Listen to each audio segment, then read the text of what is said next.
Hello common man. இன்னும் பணத்தில் இருக்கிற ஒரு முக்கியமான வார்த்தை லிக்விடிட்டி. லிக்விடிட்டின்னா என்னன்னா, உங்களுக்கு வேணுன்றப்ப உங்க பணம் உங்க கையில வந்து இருக்கணும்.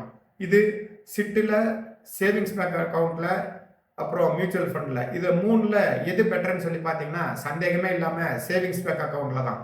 ஏன்னா நீங்க வேணும்னாக்கா இம்மிடியட்டா அப்பவே ஏடிஎம் தேய்ச்சோ இல்ல ஒரு செக் கொடுத்தோ உங்களோட கேஷை வந்து எடுத்துக்க முடியும். ஆனா அது இன்ஃப்ளேஷன் பீட் பண்ணுமா? பண்ணாது. ரிட்டர்ன்ஸ் நல்லா கொடுக்குமா? கொடுக்காது.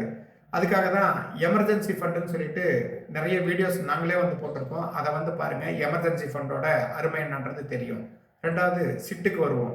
சிட்டில் நீங்கள் நினச்ச உடனே இப்போ எனக்கு நாளைக்கு பணம் வேணும்னாலும் உங்களுக்கு கிடைக்காது. உங்கள் டேர்ன் வரைக்கும் நீங்கள் வெயிட் பண்ணிட்டு இருக்கணும். இல்லாட்டினா இந்த ஆக்ஷன் விடுறவர்கிட்ட கெஞ்சி கேட்டு மற்றவங்களையெல்லாம் சமாதானப்படுத்தி உங்கள் டேர்ன் வரைக்கும் வந்து ஒரு மாதமோ 2 மாதத்துலையோ தான் நீங்கள் வந்து பணத்தை எடுக்க முடியும்.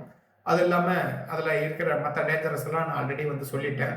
நீங்கள் இதே மியூச்சுவல் ஃபண்டாக இருந்தாக்கா 24 மணி நேரத்துலையோ அரை மணி நேரத்தில் எடுக்கிற மாதிரி மியூச்சுவல் ஃபண்டும் இருக்குது. ஆனால் அது வந்து உங்களுடைய குரோத்துக்கு உதவுமான்னு சொன்னீங்கன்னாக்கா இன்ஃப்ளேஷனை ஜஸ்ட் பீட் பண்ணும். உங்கள் வெல்த்தை வந்து குரோத் பண்ணாது. நீங்கள் எமர்ஜென்சி ஃபண்டுன்னு ஒன்று செப்பரேட்டாக வந்து வச்சுக்கிட்டு அதை ஒரு டெப்ட் ஃபண்ட்லேயோ இல்லை லிக்விட் ஃபண்ட்லேயோ வச்சுக்கிட்டு உங்களுடைய வெல்த் குரோத்துக்கு வந்து பார்த்தீங்கன்னா ஈக்விட்டி ஃபண்டில் வந்து முதலீடு பண்ணுறது தான் புத்திசாலித்தனம். இந்த மாதிரி மூணாக பிரித்து பண்ணிங்கன்னா உங்களுக்கு லிக்விடிட்டியும் இருக்கும், குரோத்தும் இருக்கும், அதே நேரத்தில் ஒரு ஸ்டெடியான இன்கமும் உங்களால் ஏற்படுத்திக்க முடியும். ஸோ புத்திசாலியாக பார்த்து நடந்துக்கிட்டு உங்களுடைய லிக்விடிட்டியை இன்க்ரீஸ் பண்ணுங்கள்.